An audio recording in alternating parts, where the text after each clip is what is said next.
Hello students, हम chapter third fibre to fabric कर रहे थे। हमने इसमें कुछ पार्ट कर चुके थे। इसमें प्रोसेसिंग ऑफ वूल कर चुके थे। उसके बाद में हम नेक्स्ट टॉपिक है हमारा silk fibre, also animal fibres. ये भी एनिमल फाइबर्स में आते हैं। Silk worm spin the silk fibres.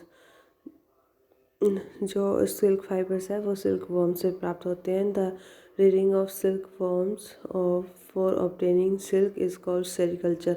Silk worm से सिल्क की फॉर्मेशन करना या सिल्क को प्राप्त करना है, सिल्क को अलग करना सेरीकल्चर कहलाता है। द सिल्क यार्न, इसको यार्न को थ्रेड भी कहते हैं, is obtain from the cocoon of the silk moth. Silk moth के जो लार्वा फॉर्म होती है उसको कोकून कहा जाता है। सिल्क का जो थ्रेड है, उसका धागा होता है, वो उससे ऑब्टेन किया जाता है। There is a variety of silk moths which look very different from one another and the silk yarn they yield is different in texture, coarse, smooth, shiny, etc. जो सिल्क मोथ है वो भी different type के होते हैं। वो different type के दिखाई देते हैं और उन्हें वो डिफरेंट प्रकार के होने की वजह से उनसे जो सिल्क का जो धागा प्राप्त होता है या जो उनसे यील्ड प्राप्त होती है वो भी डिफरेंट टाइप की होती है। और उनके जो प्राप्त होने वाला धागा है उसका टेक्सचर भी अलग अलग होता है। जैसे कोई कोर्स टाइप का होता है, कोई स्मूथ टाइप का होता है, कोई शाइनी टाइप का होता है, कोई बिना शाइन का होता है, कोई शाइन का होता है, कोई स्मूथ होता है, कोई थोड़ा हार्ड होता है। तो इस प्रकार से अलग अलग मोड से अलग अलग प्रकार का जो सिल्क है वो प्राप्त होता है। जैसे tussar silk, muga silk, kosa silk etcetera are obtain from cocoons spun by different type of moths. हम मार्केट में कपड़े लेने जाते हैं तो वहाँ पे हमने सुना होगा कि ये टसर सिल्क है, ये मूंगा सिल्क है, ये कोसा सिल्क है। ये सब अलग अलग प्रकार के मोथ से, डिफरेंट टाइप के मोथ्स के जो कोकून्स होते हैं उनसे अलग अलग प्रकार का जो सिल्क है ये प्राप्त होता है। The most common silk moth is mulberry silk moth. Mulberry silk moth है जो सबसे कॉमन मोथ है ये सिल्क की सबसे कॉमन टाइप है। The silk fibre from the cocoon of this moth is soft, lustre and elastic and can be dyed in beautiful colours. इस moth से प्राप्त होने वाला जो सिल्क है वो बिल्कुल बहुत ही सॉफ्ट होता है, लस्टर होता है, मतलब शाइनी होता है, चमकदार होता है और इलास्टिक की तरह होता है। मतलब उसमें इलास्टिसिटी पाई जाती है और इसको किसी भी हम अलग अलग बहुत ब्यूटीफुल कलर्स में डाई कर सकते हैं। Silk fibre are use for weaving silk clothes. Silk fibres को हम सिल्क के कपड़े बनाने में यूज़ करते हैं। The soft silk yarn is as strong as comparable thread of steel. जितना सॉफ्ट जो सिल्क का जो धागा है जितना भी सॉफ्ट होगा वो उतना स्ट्रॉन्ग होता है जितना कि एक स्टील का धागा हो सकता है। सेरिकल्चर और culture of silk worm is very old occupation in India.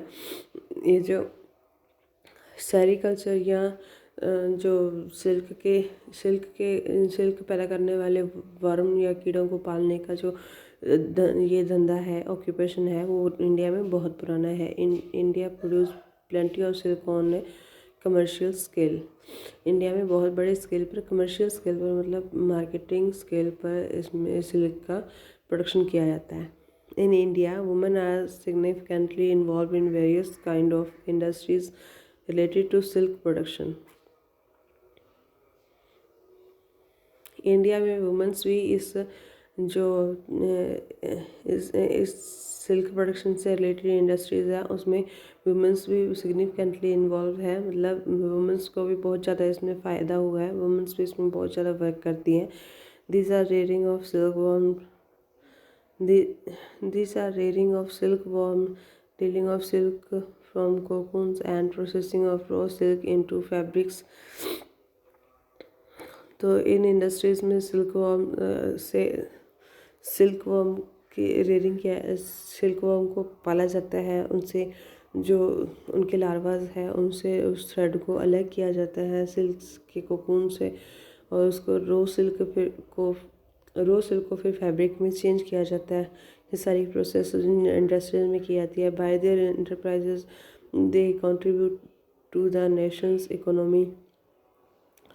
और ये जो इंडस्ट्रीज़ हैं या एंटरप्राइजेस हैं, ये सारी इस प्रोसेस के द्वारा जो नेशन की इकोनॉमी है, मतलब हमारी जो नेशन की इकोनॉमी है या हमारे नेशन की जो इनकम बनती है, इंडिया की इनकम बनती है, उसमें हिस्सेदारी डालते हैं। China leads the world in silk production. China दुनिया में पहले नंबर पे है सिल्क प्रोडक्शन में। India also rank among the leading silk producing countries. India भी उन मतलब लीडिंग देशों में अपना स्थान रखता है, उन नामी देशों में अपना स्थान रखता है जो कि सिल्क प्रोडक्शन में जो सिल्क प्रोडक्शन की जो लिस्ट है उसमें पहले नाम आते हैं। It takes about 110 silk worm cocoons to make one good silk tie. The length of thread made by a cocoon में range between 500 metre and 1500 metre. अगर 110 सिल्क वर्म कोकून्स को तो कोकून्स होते हैं तो उसका उससे एक अच्छा मतलब गुड सिल्क टाई, तो एक अच्छी गुड सिल्क बहुत अच्छी सिल्क की एक टाई बनाने के लिए 110 सिल्क वर्म कोकून्स की ज़रूरत होती है।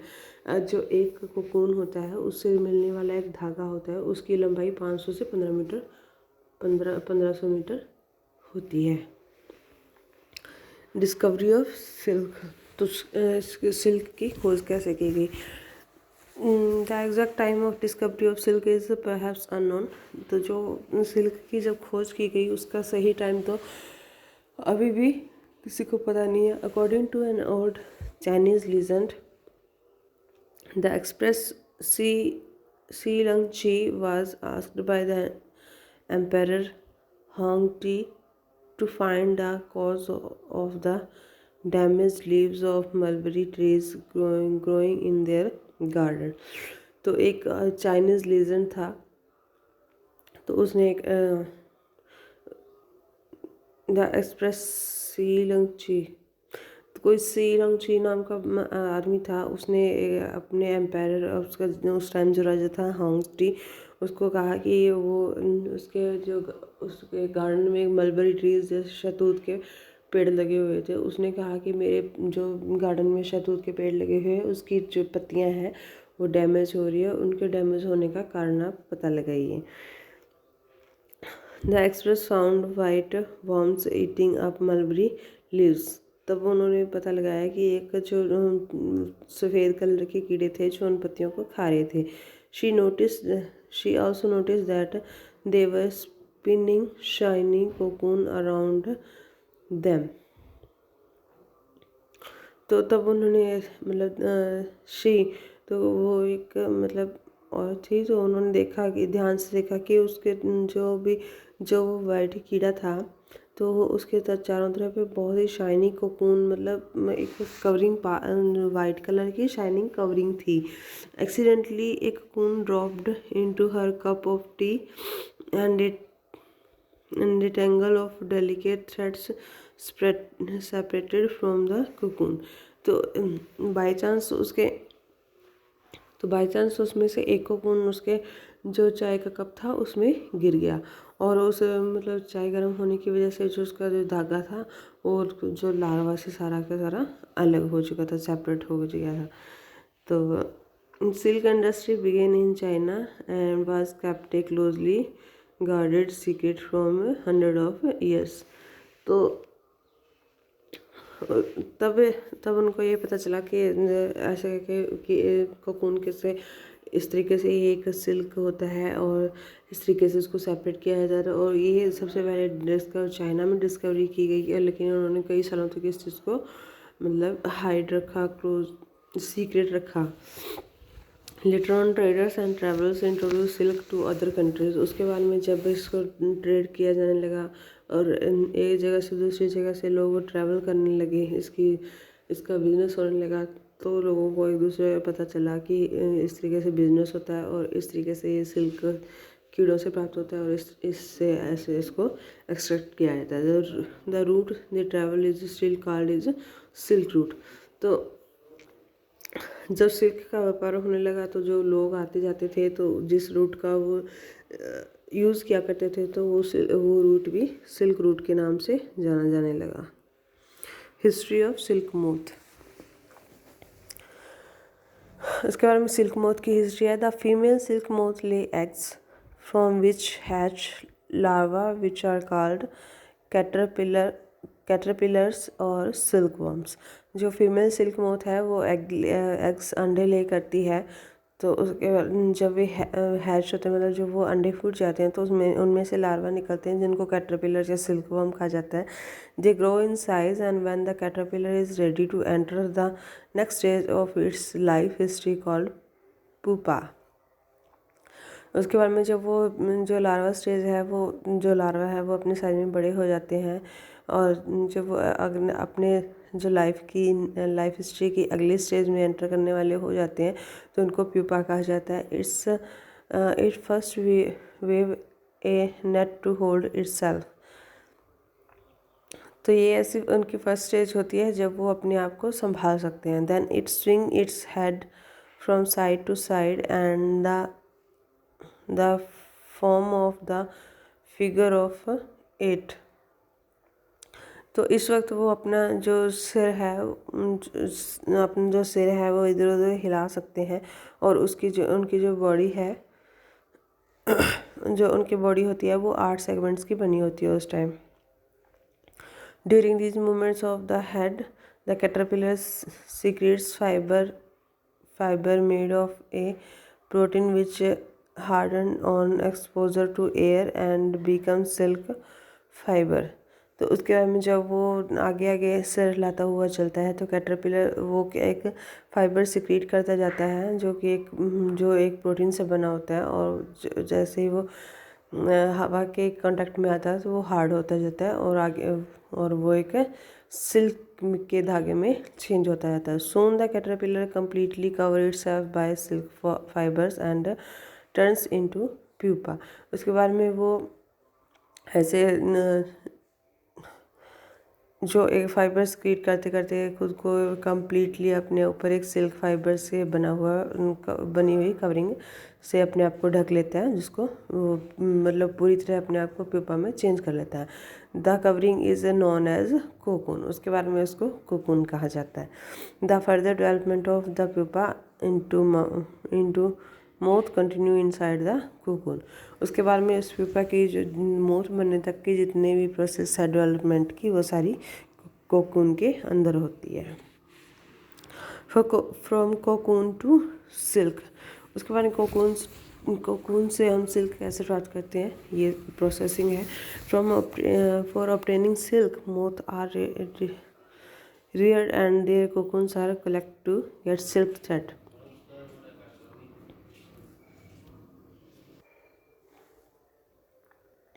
सिल्क को प्राप्त करने के लिए जो सिल्क के मोथ हैं उनको पाला जाता है और उनके कोकून से सिल्क के थ्रेड को कलेक्ट किया जाता है। Rearing silk worm. रेयरिंग हमें पालन पोषण करना। ए फीमेल सिल्क मोथ ले hundreds of eggs eight A time.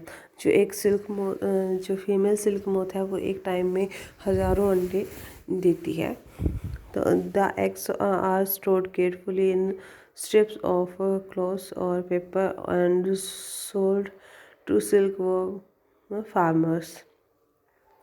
उसके बाद में इन अंडों को ध्यान से स्टोर किया जाता है कपड़ों की पट्टियों पर या पेपर पर और इनको सिल्क वर्म फार्मर्स मतलब जो इनके जो खेती करते हैं या इनका पालने वाले होते हैं उन किसानों को दे दिया जाता है, बेच दिया जाता है। The farmers kept egg under hygienic conditions and under suitable conditions for temperature and humidity. तो ये किसान इन अंडों को हाइजीनिक कंडीशंस और इनके फेवरेबल कंडीशंस टेम्परेचर और इनकी आर्द्रता के अनुसार इनका पालन पोषण करते हैं। The eggs are warmed to a suitable temperature for the larva to hatch from eggs। तो ये ऐसे इनके फेवरेबल टेम्परेचर में इनको रखा जाता है जहाँ पे ये अंडे हैच होके फूट के इनमें लार्वा में चेंज हो जाते हैं, इनसे लार्वा निकल जाते हैं। This is done when mulberry trees bear a fresh crop of leaves. तो ये प्रोसेस तब होती है जब जो मलबरी शहतूत के पेड़ होते हैं जिनमें जो पत्तियां हैं वो फ्रेश पत्तियां निकल जाती हैं। तो the larva called caterpillars and silkworms eat day and night and increase enormously in size. तो उसके बाद में ये जो कैटरपिलर या सिल्कवर्म होते हैं उनके लार्वा जो लार्वा होते हैं इनको कैटरपिलर कहा जाता है। ये जो कैटरपिलर है वो दिन रात उन पत्तियों को खाते रहते हैं और अपने साइज़ को लगातार बढ़ाते रहते हैं। The larva are kept in clean bamboo trays along with freshly chopped mulberry trees. तो ये जो लार्वा होते हैं इनको बैम्बू बांस से बनी हुई ट्रे में रखा जाता है और इनके खाने के लिए जो मलबरी शहतूत के पेड़ों की पत्तियां होती हैं इनको चॉप करके काट के उनको पत्तियों को वहाँ पे डाला जाता है। After 25 to 30 days the caterpillar stop eating and move to a tiny chamber of bamboo in the tray to spin cocoons. उसके बाद में 25 से 30 दिन के बाद में ये जो कैटरपिलर है वो ये पत्तियां खाना छोड़ देते हैं और एक छोटा सा चैम्बर बना होता है इन ट्रेज में, तो उसमें चले जाते हैं अपने कोकून को स्पिन करने के लिए। स्मॉल ड्रैग्स और ट्रिंग्स में भी provide in the tray to which cocoon get attached. तो इस ट्रे में छोटी छोटी रैक्स भी बनी होती हैं। ट्रिंग्स मतलब ऐसे उनके जहाँ पे वो ऐसे लटक सकें या उनके साथ में अटैच हो सकें, तो ऐसे उस ट्रे में जगह बनाई जाती है। तो वहाँ पे जाके वो कोकून जो होते हैं वो अटैच हो जाते हैं। कैटरपिलर और silkworm spin the cocoon inside which develops the silk moth.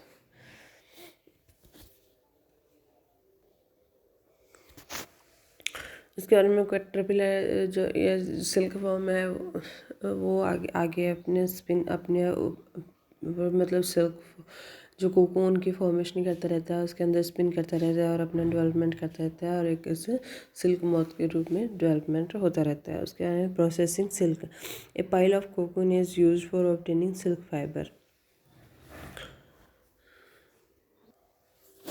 ढेर सारे कोकून्स को यूज़ किया जाता है सिल्क फाइबर ऑब्टेन करने के लिए। The cocoons are kept under the sun और बर्ड और एक्सपोज द स्टीम। इसके जो सिल्क फाइबर्स को अलग करने के लिए कोकून्स को या तो धूप में रखा जाता है या उनको बॉयल किया जाता है या उनको स्टीम में एक्सपोज किया जाता है।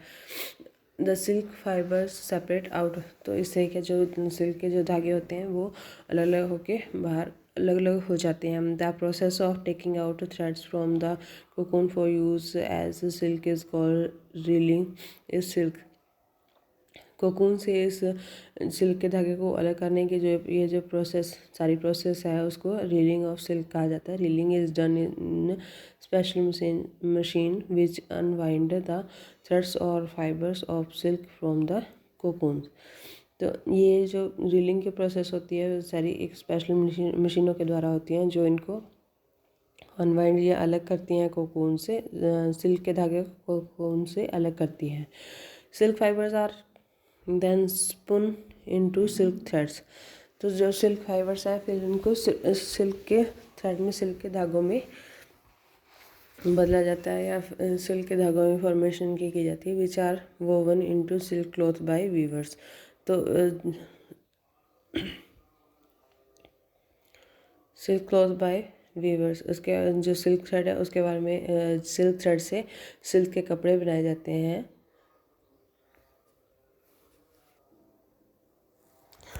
सिल्क फाइबर से सिल्क धागों की फॉर्मेशन की जाती है जिससे which are woven into silk cloth by weavers, जिसमें से बुनकरों द्वारा उससे कपड़ों को बुना जाता है। तो ये था आपके सिल्क मोथ से सिल्क प्राप्त करने की सारी प्रोसेस, कैसे कोकून बनता है, कैसे कोकून से आगे सिल्क प्राप्त की जाती है, ये आपको सारे के सारे एक डायग्राम के द्वारा भी आपको शो की गई है। आई होप आपको ये चैप्टर समझ में आ गया होगा। तो thank you so much. Stay happy and healthy. Have a good day.